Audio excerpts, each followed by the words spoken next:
बाहेर इतकं छान वातावरण झालंय म्हणून म्हटलं अशा वातावरणात जरा चाय के साथ कुछ हो जाए. सडनलीच प्लॅन बनला की खारी बनवू. तर हे इतकं सिंपल आहे ना. काय करायचंय, 2 वाटी मैदा घ्यायचा आहे, त्यात 1 चमचा मीठ टाकायचं आहे, 1 चमचा ओवा टाकायचा आहे, 1 चमचा तूप टाकायचं आहे.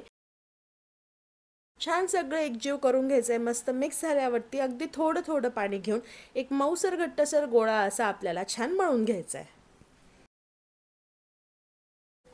तयार केलेल्या कणकीला थोडंसं तूप लावून 15 ते 20 मिनिट सेट व्हायला असं झाकून ठेवायचं आहे.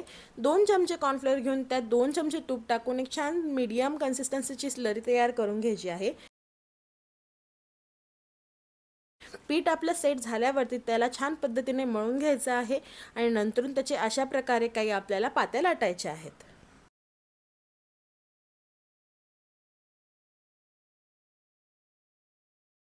जेवढ्या पातळ पात्या लाटणार तेवढं उत्तम राहील आणि तयार केलेली स्लरी आपण पात्यांवरती अशा प्रकारे लावून घेऊयात.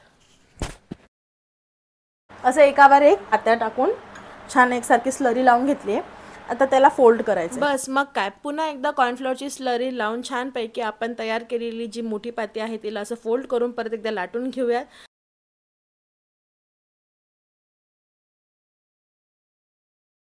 आणि छान अशा तिच्या सुंदरशा खाऱ्या पाडूयात. जसे हवे आहे छोटे मोठे तसे आपण खाऱ्या पाडून मध्यम आचेच्या तेलावरती छान आपण असं त्यांना तळून घेऊयात. बस आपल्या खाऱ्या रेडी आहेत.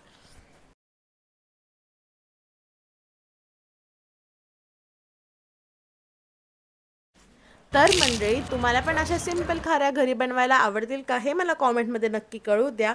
तुमच्या मित्रमंडळीसोबत चाय खारीची पार्टी करण्यासाठी व्हिडिओ सेव्ह आणि शेअर करा आणि फॉलो करा मिसेस क्रंची मंचीला.